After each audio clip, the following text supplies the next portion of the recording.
Yes, hello students. I am Anup Sharma.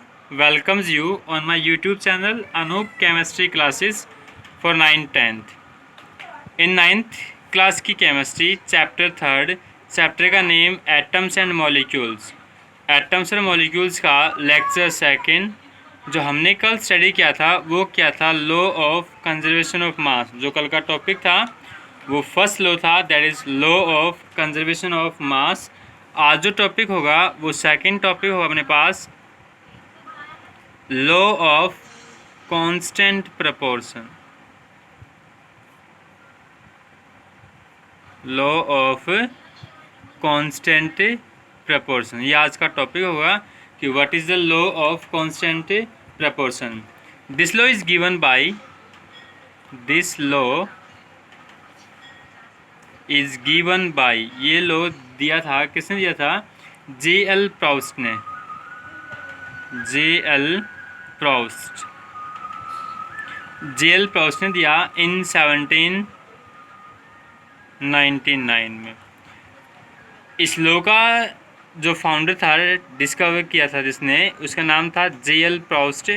कब हुई थी डिस्कवरी इसकी? 1799 के अंदर, ठीक है।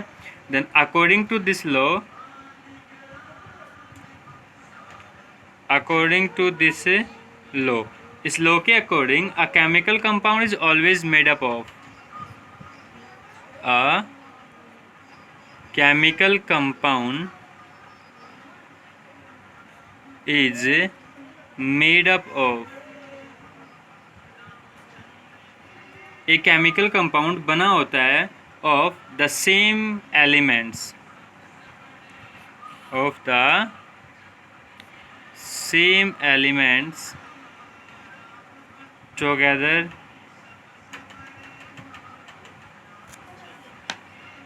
in the same fixed proportion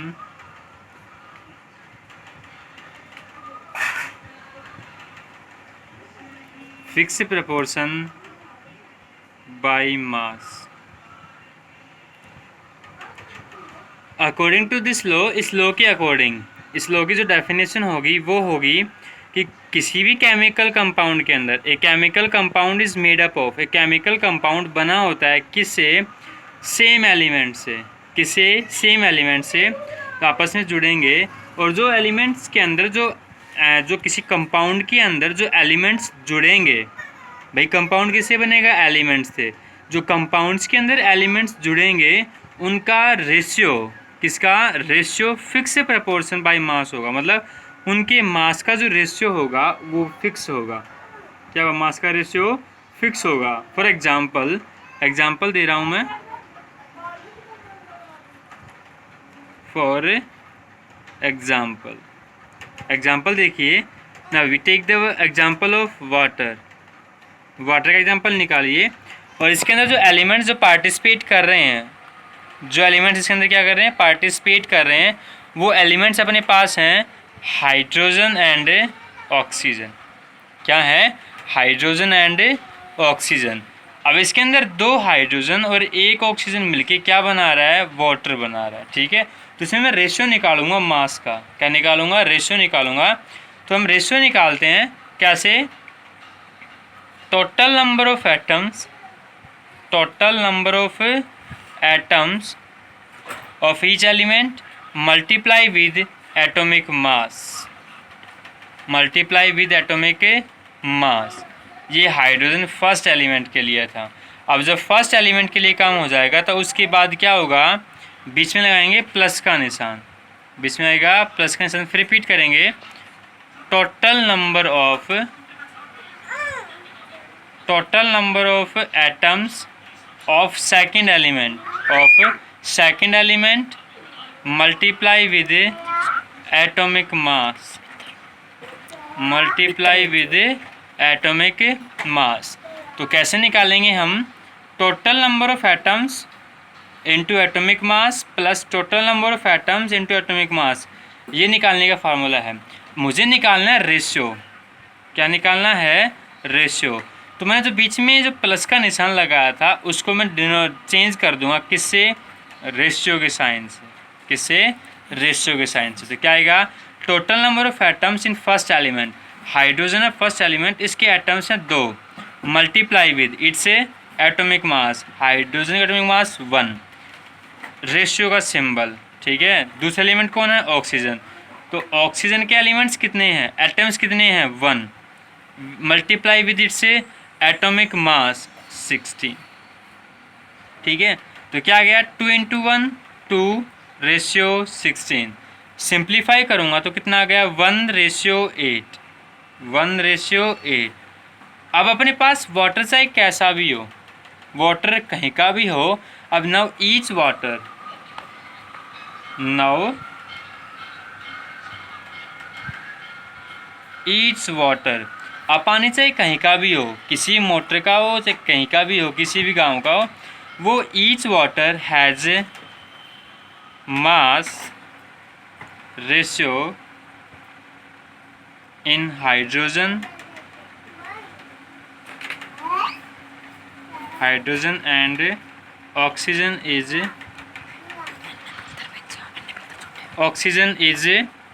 1:8।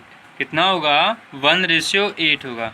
अब पानी से कहीं का भी हो कैसा भी हो, जो हाइड्रोजन और ऑक्सीजन का रेशियो होगा वाटर के अंदर, किसके अंदर, वाटर के अंदर, वो सिर्फ कितना होगा 1:8 होगा। तो ये बताया था किसके अंदर, फिक्स प्रपोर्शन बाई मास होगा। क्या होगा, फिक्स प्रपोर्शन बाई मास, जो मास का जो रेशियो होगा वो क्या होगा, फिक्स होगा। तो आ गया वाटर के केस में कितना आ गया वो रेशियो, वो आ गया 1:8। ऐसा ही मैं दूसरा एग्जांपल समझा रहा हूँ आपको। दूसरा एग्जांपल मैं लेके चल रहा हूँ कार्बन डाइऑक्साइड CO2। क्या लेके चला हूँ मैं, कार्बन डाइऑक्साइड।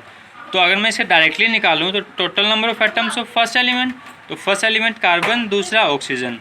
तो कार्बन के atoms 1 multiply with atomic mass 12 ratio 2। Oxygen के 2 एटम्स हैं तो 2 मल्टीप्लाई विद से एटॉमिक मास दैट इज 16। तो अगर 12:32। सिंप्लीफाई करूँ मैं इसको तो कितना आ जाएगा 3:8। कितना आ गया 3:8। अब कार्बन डाइऑक्साइड कहीं की भी हो, चाहे अपनी रेस्पायरेशन से निकले, चाहे वो किसी धुआं से निकले, या फिर किसी और भी सोर्स से निकले, जो इसके अंदर रेशियो होगा वो कार्बन का होगा 3, ऑक्सीजन का होगा 8। मतलब कार्बन और ऑक्सीजन का रेशियो होगा वो होगा 3:8। कितना होगा वो 3:8। तो इसका मास भी क्या हो गया, फिक्स। क्या हो गया, फिक्स। ठीक है, अब इसके न्यूमेरिकल्स।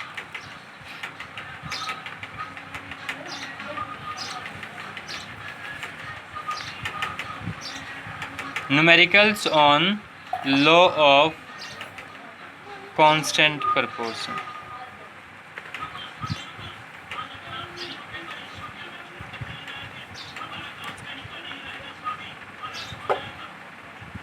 न्यूमेरिकल्स किसके होंगे, किसके ऊपर होंगे, लॉ ऑफ कांस्टेंट प्रपोर्शन। तो देखिए मेरे पास क्वेश्चन है first, copper oxide was prepared, copper oxide is prepared by 2 different method, by 2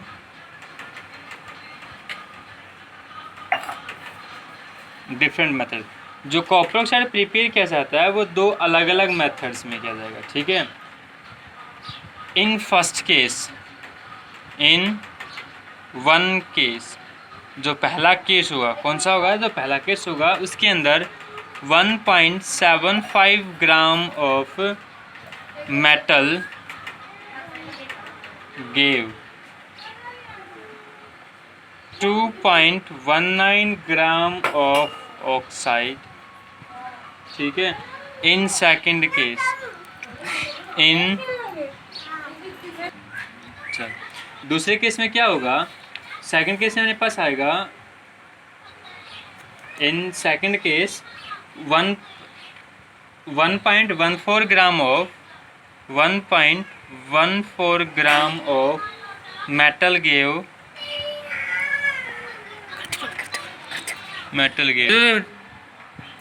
In second case, 1.1 gram 1.14 gram of metal gave 1.43 gram of oxide, so that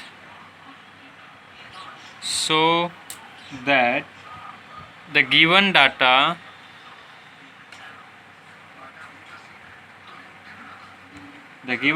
illustrate law of constant proportion.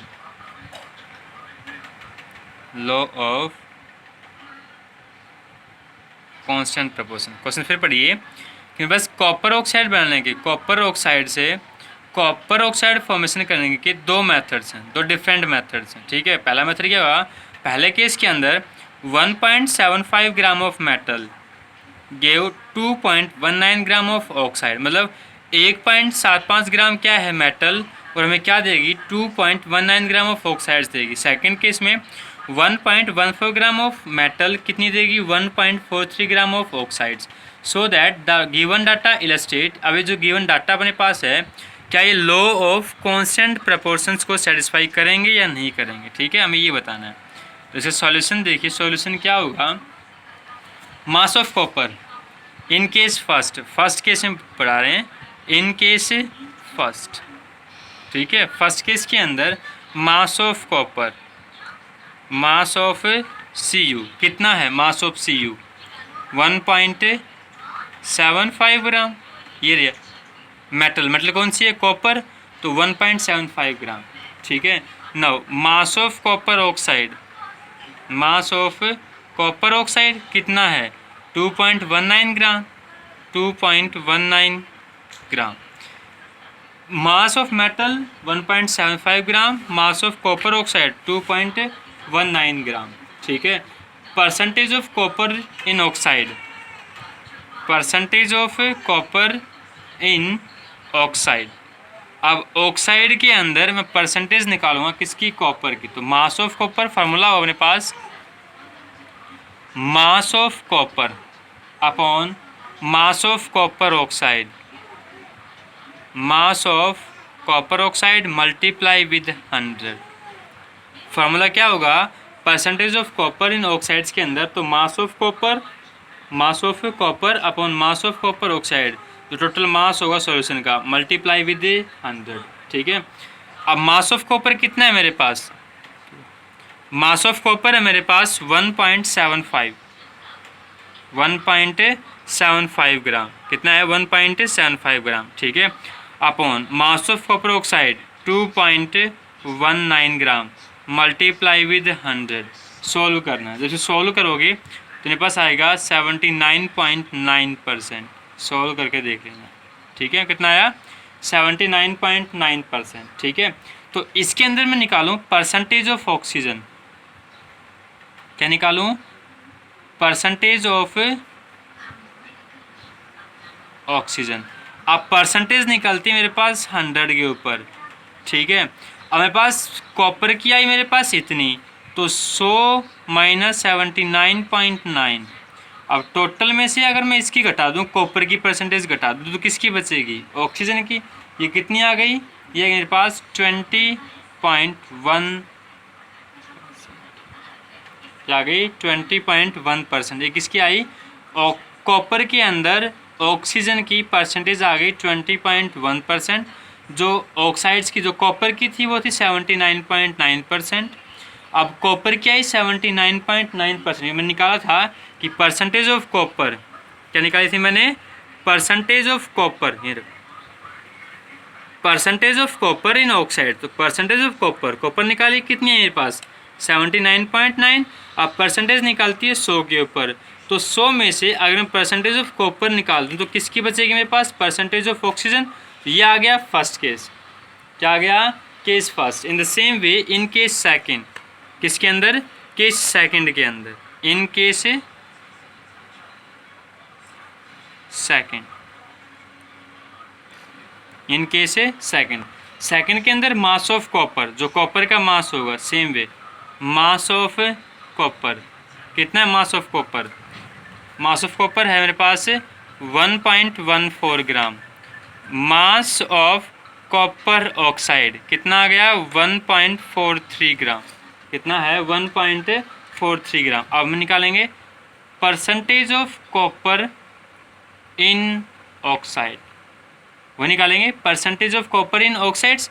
Formula same होगा, mass of copper upon mass of copper oxide multiply with 100, तो 1.14 upon 1.43 into 100। ठीक है, तो percentage निकली किसकी, copper की। जब इसको सिंप्लीफाई करेंगे तो इसको सिंप्लीफाई करने में बस जो रेशियो आएगा वो आएगा 79.7%। कितना आ गया 79.7%। ठीक है, अब ये आया मेरे पास परसेंटेज ऑफ कॉपर। क्या आया परसेंटेज ऑफ कॉपर। अब जो परसेंटेज ऑफ कॉपर है उसमें से मैं ऑक्सीजन की निकालनी है मेरे को, तो क्या निकालूंगा मैं, टोटल जो परसेंटेज होती है तो मुझे क्या निकालना है परसेंटेज ऑफ ऑक्सीजन। तो परसेंटेज निकलती है 100 के ऊपर, कितने पे 100 पे। इस ऑक्सीजन की परसेंटेज में से मैं कॉपर की निकाल दूं तो 79.7 कितनी आ गई 20.3%। 20.3%। ठीक है, देखो तो मैंने इन सेकंड केस में परसेंटेज निकाली, वो कितनी आई 20.3%। फर्स्ट केस में मेरे पास आई थी 20.1%। ये दोनों नियरली इक्वल्स हैं, दोनों क्या हैं नियरली इक्वल्स हैं। तो इन बोथ केसेस